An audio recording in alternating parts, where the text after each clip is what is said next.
Assalamualaikum warahmatullahi wabarakatuh. Saya Ramdan, Kepala Bidang Pengadaan, Pemberhentian dan Informasi pada BKPSDM Kabupaten Cirebon. Saya akan coba menjelaskan untuk apa itu SKD. SKD adalah seleksi yang mengukur kemampuan dan karakteristik dalam diri seseorang berupa pengetahuan, keterampilan, dan perilaku yang menjadi ciri-ciri seorang PNS Republik Indonesia. SKD CPNS meliputi tes wawasan kebangsaan sebanyak 30 soal, tes intelijensia umum sebanyak 35 soal, karakteristik pribadi sebanyak 45 soal. Yang demikian, total dari SKD sebanyak 110 soal.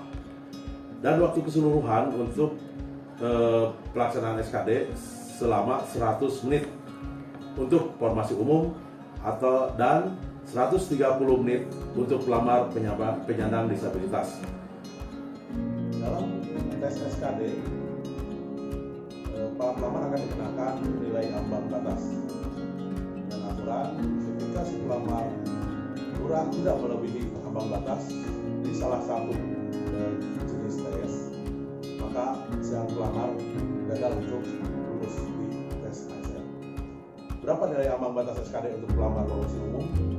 Adalah untuk TWK dengan nilai ambang batas 65, untuk TIU atau tes intelijensi umum ambang batasnya 8. Sedangkan untuk nilai ambang batas untuk formasi penetapan khusus putra putri lulusan terbaik berpredikat Kumdu adalah nilai kumulatif SKD paling rendah 311 dan untuk nilai TIU paling rendah 85. Sedangkan untuk nilai ambang batas pelamar penyandang disabilitas pada formasi khusus disabilitas adalah sebagai berikut. Nilai kumulatif SKD paling rendah 286 dan nilai TIU paling rendah 60. Dan khusus untuk nilai ambang batas SKD bagi pelamar formasi dokter spesialis, dokter gizi spesialis, dokter dan dokter gigi adalah untuk nilai kumulatif SKD paling rendah 311 dan untuk nilai TIU paling rendah 80.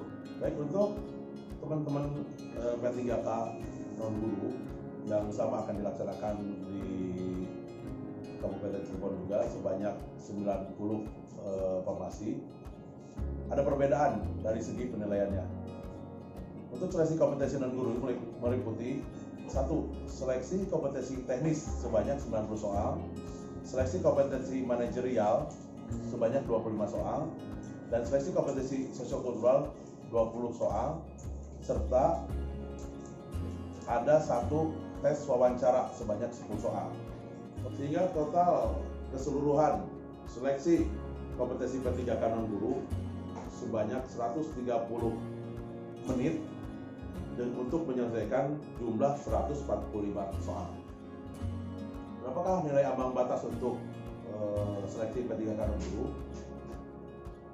Sedikit berbeda dengan seleksi CPNS. Untuk seleksi P3K non guru mempunyai ambang batas 130 poin untuk kompetensi manajerial dan sosiokultural dan nilai 24 untuk wawancara.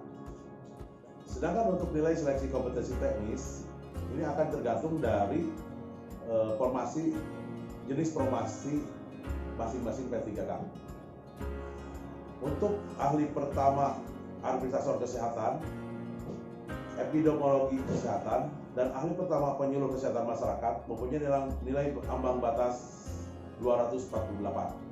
Sedangkan untuk ahli pertama dokter gigi, apoteker, nutrisionis, perawat, perekam medis, pranata laboratorium kesehatan, sanitarian, terapis gigi dan mulut, serta bidan, nilai ambang batasnya 225. Perlu para pelamar ketahui apa aja yang harus dibawa ketika pelamar akan mengikuti tes seleksi CPNS maupun seleksi kompetensi P3K. Ada 5 dokumen kelengkapan wajib yang harus dibawa. Pertama, formulir deklarasi sehat yang telah dicetak pada portal https://sshcnbkd.id dan telah diisi dengan keadaan yang sebenar-benarnya dalam kurun waktu 14 hari sebelum ujian dan paling lambat H-1 sebelum ujian. Ini sebagai bukti bahwa pelamar dalam keadaan sehat tidak terpapar oleh virus COVID-19. Nomor 2, hasil pemeriksaan swab atau PCR negatif dalam kurun waktu 2x24 jam atau minimal rapid antigen negatif non-reaktif dalam kurun waktu 1x24 jam yang pemeriksaan ini dilakukan sebelum mengikuti ujian. Nomor 3, KTP elektronik asli atau bukti yang telah melakukan perekaman kependudukan asli yang dikeluarkan oleh Dinas Kependudukan dan Pencatatan Sipil atau kartu keluarga asli atau legalisir basah kartu keluarga oleh pejabat berwenang. Yang keempat, kartu peserta tes yang telah dicetak berwarna. Dan yang terakhir untuk para peserta seleksi ASN, diingat bahwa semua peserta seleksi ASN wajib membawa sertifikat vaksin minimal dosis pertama. Dan disarankan juga diperlihatkan melalui aplikasi Peduli Lindungi, juga dicetak menggunakan kertas yang ukurannya bebas untuk mengantisipasi sinyal kurang baik pada pelaksanaan registrasi nanti. Dikecualikan untuk para pelamar yang tidak memenuhi syarat untuk divaksin. 1, ibu-ibu hamil. Yang kedua, yang mempunyai comorbid. Dan yang ketiga, merupakan penyintas COVID-19 yang belum bisa divaksin hingga batas waktu SKD. Para pelamar juga diperbolehkan untuk membawa pensil kayu, tapi bukan berupa pensil mekanik, dan pulpen yang berwarna hitam.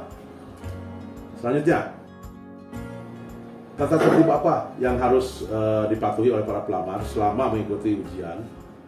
1. Peserta wajib datang paling lambat 90 menit sebelum waktu ujian tiba. Yang kedua, peserta diwajibkan memakai masker 3 lapis dan ditambah masker kain di bagian luar.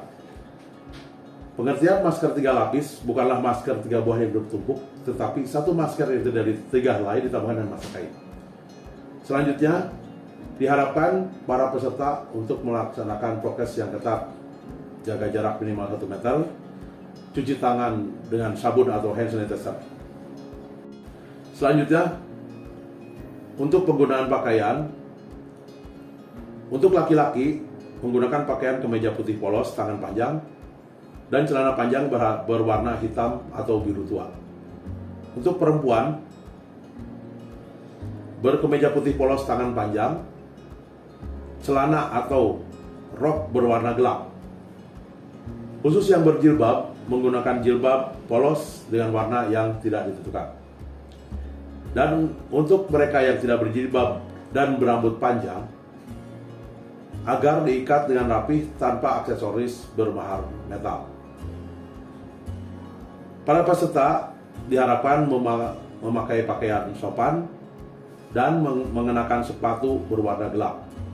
Tidak diperkenankan untuk para peserta menggunakan pakaian berbahan baku kaos, celana jeans, dan sendal. Demikian untuk diketahui oleh para pelamar. Acara tes SKD ini akan dilaksanakan di